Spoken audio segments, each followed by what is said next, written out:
نحمده ونصلي ونسلم على رسوله النبي الكريم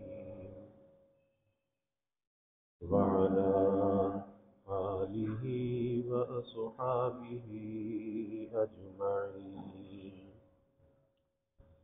اللهم صل على سيدنا ومولانا محمد وعلى آل سيدنا ومولانا محمد وبارك وسلم صلاة وسلاما كثيرا كثيرا. توفیق الہی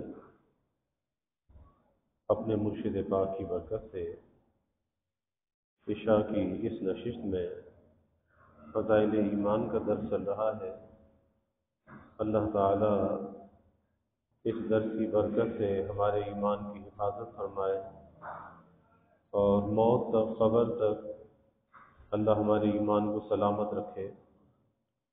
ایمان کی حفاظت کے ذرائع پر بات چل رہی ہے. حکیم الامت مجدد الملت حضرت تھانوی رحمۃ اللہ علیہ نے فرمایا کہ یہ صحبت میرے نزدیک اس زمانے میں فرض عین ہے. بڑے ہی خطرے کا وقت ہے. جو چیز مشاہدے سے ایمان کی حفاظت کا سبب ہو اس کے فرض عین ہونے میں کیا شبہ ہو سکتا ہے. ایسی چیز کا اہتمام تو ابتدا ہی سے ہونا چاہیے. اس پر بات چل رہی تھی کہ حفاظت ایمان کا اگر کوئی سب سے بڑا ذریعہ ہے تو وہ نیک صحبت ہے، اور ایمان کو ضائع کرنے کا اگر کوئی ذریعہ ہے تو بری صحبت ہے کہ اس بری صحبت میں انسان کا ایمان محفوظ نہیں رہتا، ایمان داؤ پر لگ جاتا ہے. آگے حکیم الامت حضرت تھانوی رحمۃ اللہ علیہ فرماتے ہیں آج کل افعال رذیلہ کا ہر شخص شکار بنا ہوا ہے. افعال رذیلہ، برے افعال، بری عادات، برے اخلاق. آج کل افعال رذیلہ کا ہر شخص شکار بنا ہوا ہے. اس کا زیادہ تر سبب اہل اللہ کی صحبت سے محروم ہونا ہے. اور صحبت بڑی چیز ہے، اس لیے اس کی قدر اس لیے نہیں رہی کہ آخرت کی فکر نہیں رہی. ورنہ اگر آخرت میں کی فکر میں رہنے والا انسان ہو تو اس سے کبھی بھی اپنے کو اس سے مستغنی نہیں سمجھ سکتا. یعنی نیک صحبت سے اپنے کو کبھی مستغنی نہیں سمجھ سکتا اگر آخرت کی فکر اس کے دل کے اندر ہے. میں تو اس زمانے میں اہل اللہ کی صحبت کو فرض عین کہتا ہوں. اب اس صحبت کے اندر جو سب سے بڑا فائدہ ہوتا ہے کہ انسان کی باطنی طور پر تربیت ہوتی ہے. اندر سے جو بری عادات اور اخلاق ہیں اس کا ازالہ ہوتا ہے، اور وہ اخلاق اور عادات اچھے اخلاق سے تبدیل ہوتے چلے جاتے ہیں. یہی وجہ ہے کہ اگر آدمی نیک صحبت میں نہیں آتا تو اس کے اندر وہ بری عادات اور برے اخلاق پختہ ہوتے چلے جاتے ہیں اور انسان گراوٹ اور پستی کا شکار ہوتا چلا جاتا ہے. پھر نیک صحبت کا ایک بڑا فائدہ یہ ہوتا ہے کہ اللہ والوں کی صحبت میں جانے سے ہمت کا خزانہ پیدا ہو جاتا ہے، ہمت بڑھتی ہے. اسی لیے میرے حضرت والد صاحب رحمۃ اللہ علیہ فرماتے تھے کہ یہ جو کہا جاتا ہے کہ اللہ والوں کے پاس جاتے ہیں تو فیض ملتا ہے، تو آخر فیض کس شکل میں ہوتا ہے؟ ایسا تو نہیں ہوتا کوئی گھول کر پلا دیتے ہیں، کچھ نظر آنے لگتا ہے. آخر اس فیض کی شکل کیا ہوتی ہے؟ تو فرمایا کرتے تھے کہ اہل اللہ کی صحبت میں جو ان کا فیض ملتا ہے، فیضان شیخ بصورت ہمت کے ملتا ہے. کہ پہلے نیکی کی ہمت نہیں تھی، لیکن جب نیک صحبت میں جانے لگا ہمت بڑھ گئی، ہمت پیدا ہو گئی. اب جس نیکی کا کرنا پہلے مشکل نظر آ رہا تھا اب اس نیکی کا کرنا اس کے لیے آسان ہو گیا. اسی طریقے سے گناہ سے بچنا پہلے مشکل نظر آ رہا تھا، لیکن جب نیک صحبت اسے ملی تو اس صحبت کی یہ برکت ہوئی کہ اس کے لیے گناہ سے بچنا آسان ہو گیا۔ آپ دیکھ لیں کہ ایک آدمی جس کے لیے معاشرے میں رہ کر گناہ سے بچنا مشکل ہوتا ہے، اگر وہ آدمی اللہ والوں سے وابستہ ہو جاتا ہے، خانقاہ میں آ جاتا ہے، یا وہ جماعت کے ساتھ کچھ وقت لگانے کے لیے نکل جاتا ہے، تو اس کے اندر ایک ایسی ہمت، ایک ایسی توانائی پیدا ہوتی ہے کہ گناہ سے بچنا اس کے لیے آسان ہو جاتا ہے۔ اور یہ جو انسان کہتا ہے نا جی گناہ سے بچنا تو بڑا مشکل ہے، گناہ سے کیسے بچیں، تو یہ نفس کا بہانہ ہے، یہ نفس کا قید ہے کہ نفس یہ کہہ کر بری الذمہ ہونا چاہتا ہے کہ گناہ سے بچنا تو کوئی ناممکن کام ہے۔ تو اللہ نے انسان کو کسی ایسی چیز کا مکلف نہیں بنایا کہ جو یہ نہ کر سکتا ہو، جو اس کے اختیار میں نہ ہو۔ تو اللہ تو کہتا ہے میں نے کوئی ایسا کام تمہارے ذمہ ڈالا ہی نہیں ہے جو تمہارے بس میں نہ ہو، تم نہ کر سکتے ہو۔ اور ادھر یہ انسان کہتا ہے کہ جی گناہ سے بچنا تو بڑا مشکل ہے، کیسے بچے؟ تو پتہ چلا کہ گناہ سے بچنا تو مشکل نہیں ہے، لیکن اس کے نفس کے اندر شرارت ہے، اور وہ نفس کی شرارت اس درجے غالب ہو چکی ہے کہ اب یہ کہہ رہا ہے کہ گناہ سے بچنا تو بڑا مشکل ہے۔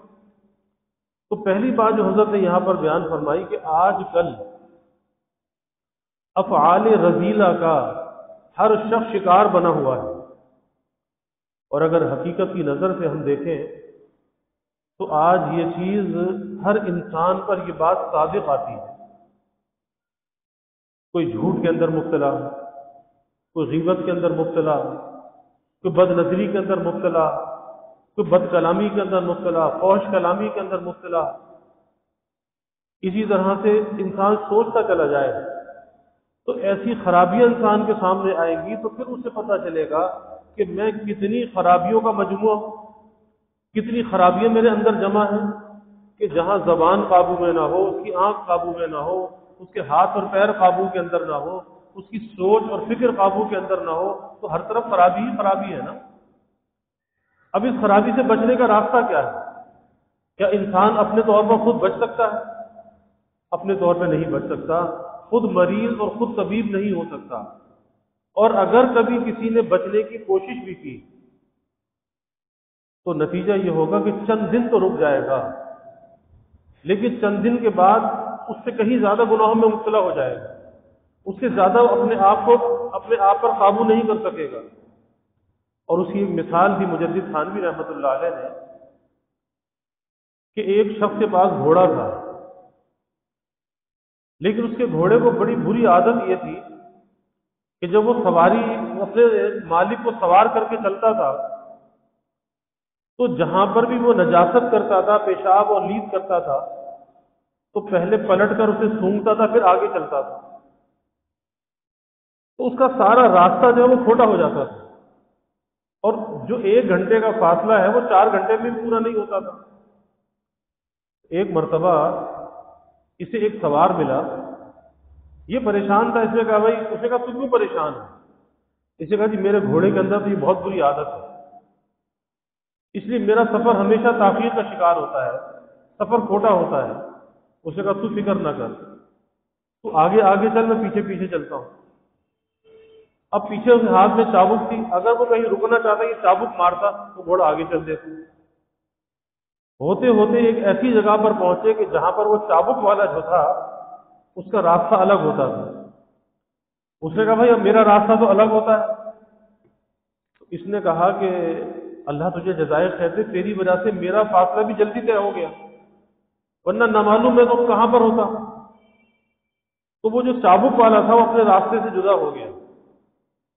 اب اس گھوڑے نے کن اکھیوں سے دیکھا کہ پیچھے جو موت چلی آ رہی تھی وہ تو چلی گئی، وہ جو مارنے والا تھا وہ تو چلا گیا۔ اب اس کے بعد یہ واپس پلٹا، اور واپس پلٹ کر جہاں جہاں اس نے لیز کی تھی وہاں وہاں سونگھا، اس کے بعد آگے چلا۔ تو یہ مثال بیان کر کے مجدد تھانوی رحمۃ اللہ علیہ نے فرمایا کہ اگر آدمی اپنے طور پر اپنے کو روکنا چاہتا ہے کہ جی میں خود بھی تو گناہ پہ قابو پا سکتا ہوں نا، میں کسی اللہ والے کے پاس کیوں جاؤں، کسی سے اپنی کیفیت کو کیوں بیان کروں، میں خود اپنا علاج کر لیتا ہوں۔ تو فرمایا کہ اس کے یہی حال ہوگا کہ کچھ وقت تو روک لے گا، لیکن اس کے بعد جب اس برائی کے اندر مبتلا ہوگا پھر ساری پچھلی کسر بھی نکال لے گا۔ تو اس لیے اللہ والوں کی صحبت ضروری ہے۔ حضرت یہاں پر یہ بات فرما رہے ہیں کہ آج کل افعال رذیلہ کا ہر شخص شکار بنا ہوا ہے، اور یہ ہمارے معاشرے کے اندر یہ چیز نظر آتی ہے۔ آپ دیکھ لیں کہ آج بد نظری کو لوگ گناہ نہیں سمجھتے، آج غیبت کرنے کو لوگ گناہ نہیں سمجھتے۔ ایک ایسی چیز کہ جو زنا ہے، آنکھ کا زنا ہے، زبان کا زنا ہے، کانوں کا زنا ہے، پھر غیبت کرنا زنا سے زیادہ اشد اور برا ہے، جھوٹ بولنا کتنا بڑا گناہ ہے، دھوکہ دینا کتنا بڑا گناہ ہے، لیکن لوگ اسے گناہ نہیں سمجھتے۔ تو جب اتنی بڑی بڑی خرابیوں کو گناہ نہیں سمجھتے، پتہ چلا بیماری اندر لگی ہوئی ہے۔ اب اس بیماری کا علاج خود تو نہیں ہو سکتا جب تک کہ کسی اللہ والے کے پاس نہ جائے اور جا کر اپنے مرض کو بیان نہ کرے۔ جیسے جسمانی مرض میں ڈاکٹر کے پاس جاتا ہے نا، تو وہاں جا کر یہ نہیں سوچتا کہ ڈاکٹر کو خود بخود پتہ چل جائے گا، نہیں، وہ اپنے مرض کو بیان کرنا پڑتا ہے، بتانا پڑتا ہے کہ جی مجھے کیا تکلیف ہے، کیا پریشانی ہے۔ اسی طرح اللہ والوں کے پاس جا کر اپنی کیفیت کو بیان کرنا چاہیے کہ بھئی مجھے یہ محسوس ہوتا ہے، میرے اندر یہ خرابی ہے، میری زبان قابو میں نہیں ہے، نگاہ قابو میں نہیں ہے، اس کا علاج بتائیں گے۔ اور وہ جو علاج بتائیں گے وہ علاج اس شخص کے حسب حال ہوگا۔ جیسے حکیم الامت حضرت تھانوی رحمۃ اللہ علیہ کی خدمت میں ایک شخص نے خط لکھا، اور تھے بھی بوڑھے آدمی، بڑی عمر کے تھے۔ خط میں یہ لکھا کہ حضرت اب میں عمر کے اس حصے میں پہنچ چکا ہوں کہ میری قبر کی منزل قریب ہے، میں دادا بھی ہوں، میں نانا بھی ہوں، لیکن ایک ایسے مرض کے اندر مبتلا ہوں کہ بتاتے ہوئے بھی شرم آتی ہے، لیکن چونکہ قبر کی منزل قریب ہے اس لیے میں آپ کی خدمت میں لکھ رہا ہوں کہ خدا را میرے حال پہ نظر کرم کیجئے کہ مجھے اس مرض سے شفا مل جائے، کہیں میرا خاتمہ خراب نہ ہو جائے۔ اور پھر مرض یہ لکھا کہ میرے اندر بد نظری کا مرض ہے، بد نظری کا مرض ہے۔ اور یہ بد نظری کا جو مرض ہے نا، یہ اوائل عمری سے لگتا ہے انسان کو، نوجوانی سے۔ اگر اس کا اللہ والوں سے علاج نہ کرایا، اس کی جڑیں اندر سے مضبوط ہوتی رہتی ہیں، پھر نگاہ ایسی حرص اور ہوس کا شکار ہو جاتی ہے کہ انسان کے قابو میں نہیں آتی، کیونکہ اس نگاہ کی جو خواہشات کو بڑھا دیا۔ اگر اس کی خواہشات کو پامال کرتا کہ نفس کہتا کہ دیکھ لے، یہ کہتا میں نے نہیں دیکھنا، مقابلہ کرتا، اس سے لڑائی کرتا، تو اس پہ خواہشات پہ قابو بھی پا سکتا۔ جب اسے بے لگام کر دیا، اب وہ خواہشات اتنی بڑھ گئیں کہ کسی بھی لمحے وہ نگاہ جھکتی ہی نہیں ہے، وہ رکتی ہی نہیں ہے، تو یہ سمجھتا کہ شاید گناہ سے بچنا تو مشکل ہے۔ لیکن جس کے دل میں فکر آ جاتی ہے، پھر وہ یہ نہیں سوچتا کہ لوگ کیا کہیں گے، بڑھاپے میں بد نظری کرتا ہے۔ اپنے ایمان کو بچانے کے لیے، برے خاتمے سے بچنے کے لیے، پھر وہ اللہ والوں کے پاس جا کر کیفیت کو بیان کر دیتے ہیں۔ اب مجدد تھانوی رحمۃ اللہ علیہ نے اس کا علاج تجویز کی، اور یہ انہی کے حسب حال تھا، ہر شخص کے لیے نہیں ہے۔ فرمایا کہ بھائی جب کسی پر نظر پڑا کرے تو دیکھا کرو کہ وہ کس عمر کی ہے۔ اگر جو تم سے بڑی عمر کی ہے تو تم زور زور سے یہ کہا کرو کہ یہ تو میری ماں ہے، یہ تو میری ماں ہے، یہ تو میری ماں ہے۔ اور اگر وہ تمہاری ہم عمر ہے تو یہ کہا کرو زور زور سے، یہ تو میری بہن ہے، یہ تو میری بہن ہے، یہ تو میری بہن ہے۔ اور اگر وہ تم سے چھوٹی عمر کی ہے تو پھر یہ کہا کرو کہ یہ تو میری بیٹی ہے، یہ تو میری بیٹی ہے، یہ تو میری بیٹی ہے۔ اور 10 دن اس پر عمل کرو، اور 10 دن کے بعد پھر اطلاع کرو کہ کیا ہوا۔ اب وہ طالب صادق سے عمل کیا، اور ظاہر ہے فائدہ تو جب ہی ہوگا کہ جب عمل کرے گا۔ آج بہت سے لوگ آ کر پوچھ بھی لیتے لیکن عمل بھی نہیں کرتے، تو یہ بھی ایک دھوکہ ہے کہ بھئی ایسے پوچھنے کا کیا فائدہ، ایسے ڈاکٹر کے پاس جانے کا کیا فائدہ کہ وہ دوا بھی دے اور دوا بھی استعمال نہ کرے، تو شفا کیسے ہوگی؟ شفا تو نہیں ہوگی۔ لیکن جس کے اندر طلب صادق ہو، سچی طلب ہو، پھر وہ اللہ والوں کے بتائے ہوئے نسخے پر عمل کرے، اس کے اندر شفا لازمی ہوتی ہے۔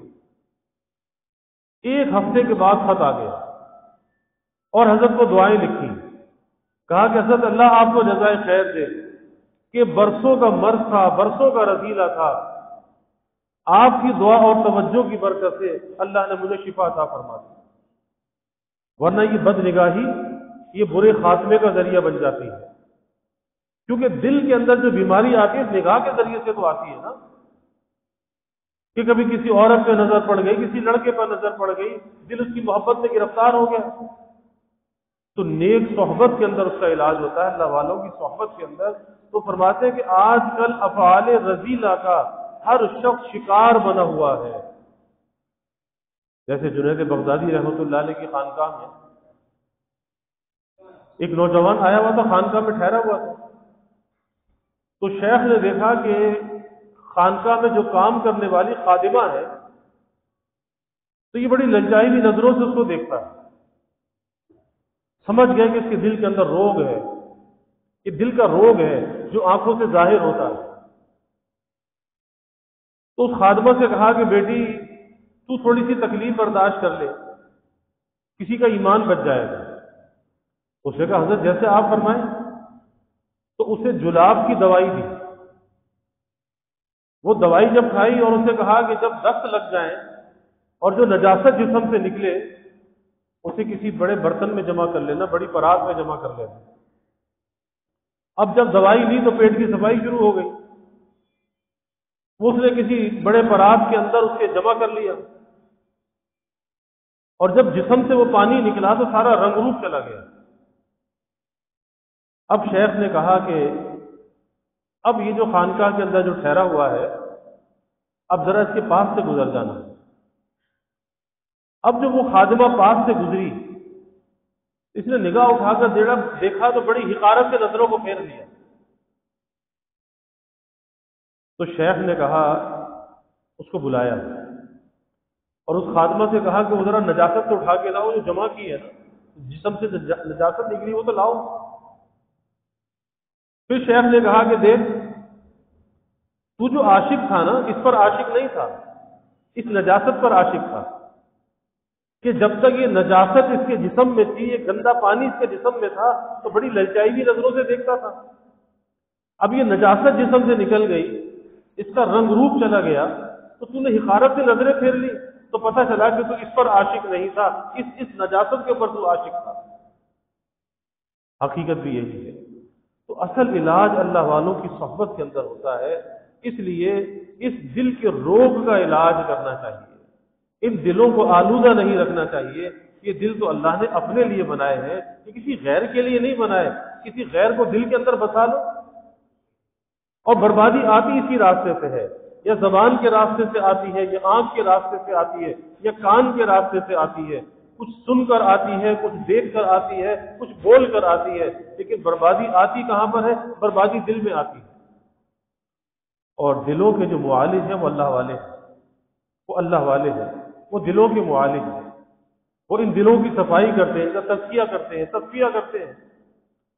تو آج کل ہر شخص افعال رذیلہ کا شکار بنا ہوا ہے، اور آگے اس کا سبب بھی بتا دیے۔ اس کا سبب کیا ہے؟ اس کا سبب فرمایا ہے کہ زیادہ تر اہل اللہ کی صحبت سے محرومی ہے، اللہ والوں کی صحبت سے محرومی ہے، کیونکہ صحبت میں جب آدمی جاتا ہے نا تو اس کی بیٹری چارج ہو جاتی ہے، کچھ اچھی باتیں کان میں پڑ جاتی ہیں۔ ظاہر ہے کہ جب صحبت میں جاتا ہے تو دو قسم کے مضامین بیان ہوتے ہیں، کبھی ترغیب ہوتی ہے، کبھی ترہیب ہوتی ہے، کبھی کسی عمل کی رغبت دلائی جاتی ہے، کبھی کسی گناہ پر ڈرایا جاتا ہے۔ تو جب دونوں قسم کی باتیں انسان کے کان میں پڑتی ہیں تو نتیجہ یہ ہوتا ہے کہ نیکی کی رغبت جب پیدا ہوتی ہے تو نیکی کا کرنا آسان ہو جاتا ہے، اور جب کسی ترہیب کو سنتا ہے، کسی وعید کو سنتا ہے، اندر سے ڈر پیدا ہو جاتا ہے، اچھا اتنا بڑا گناہ ہے، اچھا اس پر یہ سزا ہے، تو پھر یہ بھی پتہ چلتا ہے کہ جو تو گناہ کر رہا ہے تجھے دھوکہ لگا ہے کہ مجھے کوئی نہیں دیکھ رہا، ارے اللہ تو دیکھ رہا ہے۔ اور کبھی اگر انسان سوچے کہ اگر کبھی وہ اپنے ماں باپ کے ساتھ ہے، اپنے استاد کے ساتھ ہے، شیخ کے ساتھ ہے، اس کو ڈر ہوتا ہے، وہ کبھی بے احتیاطی نہیں کرتا، کسی برائی کا ارتکاب نہیں کرتا، کیونکہ کوئی بڑا اس کے ساتھ موجود ہے۔ اسی طرح سب بڑوں کا جو بڑا اللہ رب العزت ہے، احکم الحاکمین ہے، ارے وہ بھی تو تمہیں دیکھ رہا ہے، تو یہ استحضار کیوں نہیں قائم ہوتا کہ اللہ دیکھ رہا ہے؟ اور جب یہ استحضار قائم ہو جائے کہ اللہ دیکھ رہا ہے، پھر خلوت میں، جلوت میں، تنہائی میں، ہر جگہ پر اس کے لیے گناہ سے بچنا آسان ہو جاتا ہے، کیونکہ بعض جگہیں ایسی ہوتی ہیں کہ جہاں پر انسان اگر اپنی نگاہ کو نہیں بچا سکتا وہاں پر دل کو بچانا پڑتا ہے۔ ایک آدمی ہے سڑک پہ گاڑی چلا رہا ہے، اب سامنے سے کوئی خاتون بھی گاڑی چلاتی بھی آ رہی ہے تو ظاہر ہے کہ آنکھیں بند تو نہیں کرے گا۔ اب یہاں پر دل کی حفاظت کرنی ہے کہ دل میلا نہ ہو، دل کے اندر میلان نہ ہو، اپنے دل کو میلا نہ ہونے دے، یا دل کی حفاظت کرے۔ ایک آدمی دکانداری کرتا ہے، اس کے پاس کوئی ایسا سودا ہے کہ خواتین بھی خریدنے کے لیے آ جاتی ہیں، تو کیا آنکھیں بند کر کے بات کرے گا؟ ظاہر ہے کہ بھئی گاہک کی طرف تو دیکھنا بھی پڑتا ہے۔ اب یہاں پر دل کی حفاظت اسے کرنی ہے، یہاں پر نگاہ کی حفاظت نہیں ہے، یہاں پر دل کی حفاظت ہے۔ اور اس دل کی حفاظت کو جو سامان ہے وہ اللہ والوں کی صحبت میں ہے، وہاں رہ کر پتہ چلتا ہے کہ دل کو کس طرح سے بچانا چاہیے اور اس کے بچانے کے طریقے کیا ہیں۔ تو فرماتے ہیں کہ اللہ والوں کی صحبت سے جو محرومی ہے یہ سبب ہے برے افعال کا، افعال رذیلہ کا۔ اور جبکہ پتہ ہے کہ صحبت بڑی چیز ہے، لیکن اس کی قدر کیوں نہیں ہے؟ اس صحبت کی قدر کیوں نہیں ہے کہ جو چیز ایمان کی حفاظت کا ذریعہ ہو اس کی قدر نہ ہو؟ آخر اس کی کیا وجہ ہے؟ اس کی وجہ یہ ہے کہ آخرت کی فکر نہیں، آخرت کی فکر نہیں ہے۔ سوچتا ہے شاید دنیا میں ہمیشہ رہوں گا، ایسے ہی جیتا رہوں گا، ایسے ہی جنازے پڑھتا رہوں گا، کسی طرح سے لوگوں کو دفن کرتا رہوں گا، قبر پہ مٹی دیتا رہوں گا، لیکن میں ہمیشہ ایسا ہی رہوں گا۔ یہ دھوکہ ہے۔ ارے بھائی جو آیا ہے جانے کے لیے آیا ہے، دنیا میں کوئی رہنے کے لیے نہیں آیا۔ اس لیے اس فکر کو جب انسان غالب کر لیتا ہے، اور حدیث میں بھی آتا ہے کہ جو اپنی تمام فکروں کو ایک فکر میں ضم کر دیتا ہے اللہ اس کی تمام فکروں کے لیے کافی ہو جاتا ہے۔ تو فکر کیا ہے؟ فکر آخرت، اپنے مرنے کی فکر، اللہ کے سامنے جانے کی فکر۔ تو آخرت کی فکر نہیں، ورنہ آخرت کی فکر میں رہنے والا اس سے کبھی بھی اپنے کو مستغنی نہیں سمجھ سکتا۔ ایک آدمی نا رات کو 3 بجے اسے اپنی فلائٹ پکڑنی ہے، رات کے 3 بجے اس کی ٹرین ہے، کیسے آنکھ کھل جاتی ہے اس کی؟ اسے پتا ہے کہ فلائٹ پر جانا ہے، اگر نہیں اٹھا تو فلائٹ نکل جائے گی، اگر نہیں کیا تو میری ٹرین نکل جائے گی۔ تو کیا چیز اسے بیدار کرتی ہے؟ فکر بیدار کرتی ہے نا۔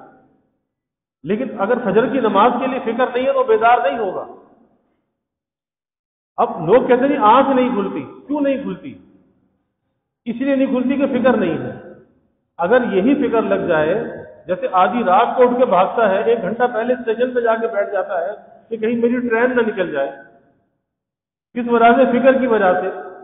تو اگر یہ فکر اندر ہو کہ میری نماز قضا نہ ہو جائے، اور اگر نماز قضا ہوئی تو اس میں بہت بڑی سزا ہے، اتنی بڑی سزا ہے وہ سزا کو برداشت نہیں کر سکتا، اللہ کے عذاب کو نہیں سہ سکتا، تو کبھی ایسا ممکن نہیں ہے کہ اس کی آنکھ نہ کھلے، وقت سے پہلے اس کی آنکھ کھل جائے گی اور یہ بیدار ہو جائے گا۔ مجھے اپنے شیخ حضرت نواب صاحب رحمۃ اللہ علیہ کا واقعہ یاد آیا۔ ایک مرتبہ فرمانے لگے کہ حکیم الامت حضرت تھانوی رحمۃ اللہ علیہ کے خلفاء میں سے حضرت مولانا شاہ ابرار الافصاب ہرزوئی رحمۃ اللہ علیہ ہمارے سکھر بھی آئے تھے، ہماری مسجد میں بھی بیان ہوا، جامع مسجد میں بیان ہوا۔ تو فرمایا کہ ایک مرتبہ پاکستان تشریف لائے تو میرے مہمان تھے، تو جب رات کا وقت ہوا تو میں نے حضرت سے پوچھا کہ حضرت کتنے بجے کا الارم لگا دوں، یعنی بیدار ہونے کے لیے صبح کو فجر میں یا تہجد کے لیے بیدار ہونے کتنے بجے کا الارم لگا دوں؟ تو حضرت نے عجیب بات فرمایا کہ ارے بھائی کیا ابھی بھی الارم کی ضرورت پڑتی ہے؟ کیا الارم کی ضرورت پڑتی ہے؟ بس فرمانے لگے کہ اس دن کے بعد سے حضرت کا خود کا معمول ہو گیا کہ رات کو 2-2:30 بجے سے اٹھ جاتے تھے۔ وہ فرمایا کہ کبھی الارم کی ضرورت نہیں پڑی۔ جب حضرت نے یہ بات فرمائی کہ کیا الارم کی ضرورت بھی پڑتی ہے، وہی بات کہ جو اللہ کے عشق و محبت کی آگ کے اندر سینے میں سلگ جائے اور وہ شعلہ جو ہے اندر روشن ہو جائے عشق اور محبت کا، پھر وہ بے چین کیے رہتا ہے، پھر آدمی بستر پر کروٹیں بدلتا ہے، پھر دیکھتا ہے کہ کب رات کا آخر پہر ہو اٹھ کر بیٹھ جاؤں اللہ اللہ کروں۔ اور بھائی اگر رات کو آنکھ کھل جائے، کبھی انسان آنکھ کھل جاتی ہے، تو اگر کچھ بھی نہ کر سکے تو کچھ استغفار ہی کر لیں. رات کے اس اخیر حصے کے استغفار کی بڑی برکت ہے، رات کے اخیر حصے کی مناجات کی بڑی برکت ہے. اور حضرت ڈاکٹر عبداللہ صاحب عارفی نور اللہ مرقدہ فرماتے تھے بھائی اتنے ہی کم ہمت ہو کہ اٹھ کر اگر تم سے نماز نہیں پڑھی جاتی تو ارے اگر آنکھ کھل گئی لیٹے لیٹے استغفار کرتے رہو. خالی اٹھ کر بستر پر ہی بیٹھ جاؤ، اللہ کے سامنے ہاتھ پھیلا دو، تکیہ رکھ لو، اس پر ہاتھ پھیلا دو، اللہ سے اپنی حاجات کو مانگو. یہ وقت بڑی برکت کا وقت ہے، اللہ کا فضل خاص اس وقت میں متوجہ ہے. تو کم از کم اتنا تو کر لو، کچھ استغفار کر لو، کچھ دعا کر لو. اگر آنکھ کھل جائے کچھ تو اللہ کے دروازے کو کھٹکھٹاؤ تاکہ اللہ کا فضل تمہاری طرح متوجہ ہو جائے. اس لیے ہمت سے کام لینا چاہیے، ہمت سے. اور ہمت سے جب آدمی کام لیتا ہے تو ہمت بڑھتی ہے، اور اگر ہمت سے کام نہیں لیتا تو ہمت گھٹتی ہے. اور دنیا کے کاموں کی مثال ہمارے سامنے ہے کہ دنیا کے کاموں کو ہم ہمت سے انجام دیتے ہیں، وہ ہمت بڑھتی ہے، آدمی ان کاموں کے آگے بڑھتا چلا جاتا ہے، ترقی کرتا چلا جاتا ہے. تو ایسے ہی دین کے معاملے کے اندر اگر ہم ہمت سے کام لیں وہ ہمت بڑھتی چلی جائے گی، زندگی میں نیکیاں بڑھتی چلی جائیں گی، زندگی میں گناہ کم ہوتے چلے جائیں گے. اللہ ہمیں عمل کی توفیق عطا فرمائے. وآخر دعوانا الحمد للہ رب العالمین والعاقبۃ للمتقین والصلاة والسلام على اشرف الانبیاء والمرسلین. اللهم صل على سيدنا ومولانا محمد وعلى آل سيدنا ومولانا محمد وبارك وسلم.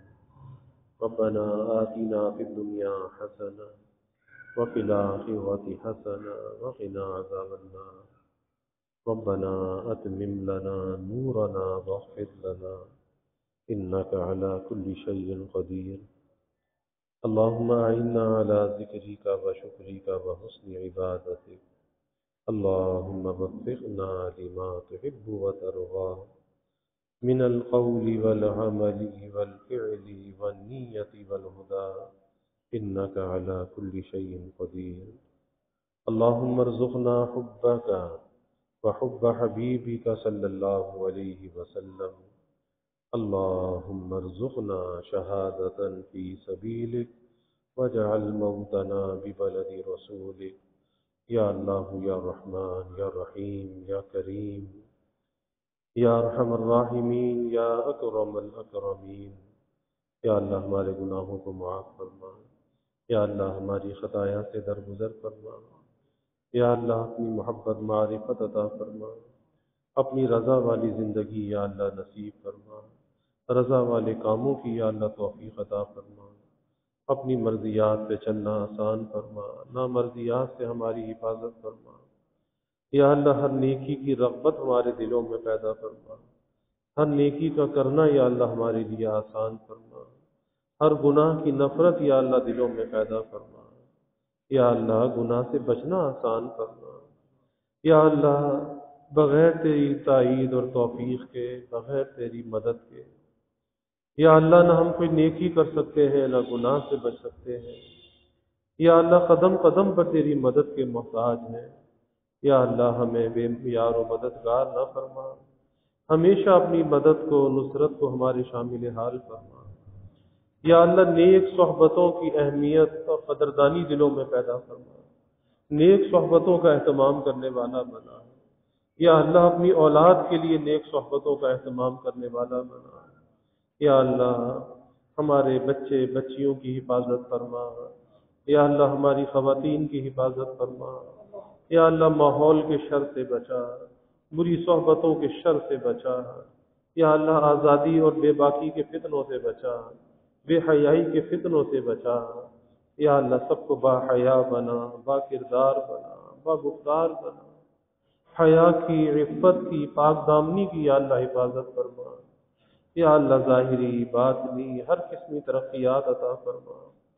سب کے دلوں کے نیک ارادوں کو، تمناؤں کو یا اللہ غیب پورا فرما. سب کی حاجات کو پورا فرما، پریشانیوں کو دور فرما.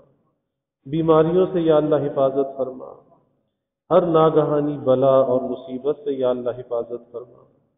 زمینی آسمانی آفات سے یا اللہ حفاظت فرما، موذی امراض سے یا اللہ حفاظت فرما. یا اللہ سب کے علم میں، عمل میں، رزق میں خوب خیر و برکت فرما۔ ابواب رزق یا اللہ کشادہ فرما، رزق حلال عطا فرما، آسان عطا فرما، برکت والا عطا فرما۔ یا اللہ کبھی کسی کو مخلوق کا محتاج نہ بنا، ہمیشہ اپنے در کا سائل اور بھکاری بنا، اپنے در کا منگتا اور سوالی بنا۔ یا اللہ اپنے غیر سے ہماری امیدوں کو فتح فرما، اپنی ذات عالی کا یقین ہمارے دلوں میں پیدا فرما۔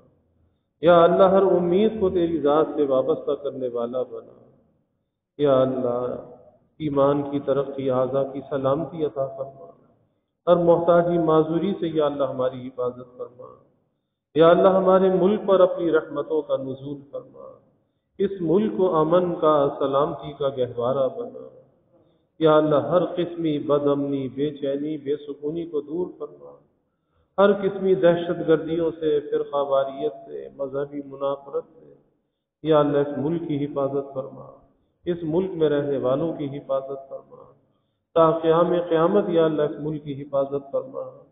یا اللہ مہنگائی کے، گرانی کے عذاب سے نجات عطا فرما، سب کے گزر بسر کو یا اللہ آسان فرما، سب کے سفید پوشی کے بھرم کو قائم فرما، کسی کو مخلوق کے آگے رسوا نہ فرما، مخلوق کے آگے سوال کی ذلت سے بچا، عزت آبرو والی زندگی عطا فرما، ستاری والی زندگی عطا فرما۔ یا اللہ سب کے گھروں میں خوشیاں، راحتیں، نعمتیں، برکتیں عطا فرما، گھروں کے ماحول کو یا اللہ جنت کا نمونہ بنا، آپس میں محبت، الفت پیدا فرما، نفرت کو، عداوت کو یا اللہ دور فرما۔ یا اللہ بڑوں کا اکرام کرنے والا بنا، چھوٹوں پر شفقت کرنے والا بنا، خلق خدا سے درگزر کرنے والا بنا۔ یا اللہ سب کی اولادوں کو نیک صالح بنا، آنکھوں کی ٹھنڈک بنا۔ یا اللہ اولاد کی تربیت کا از غیب انتظام فرما۔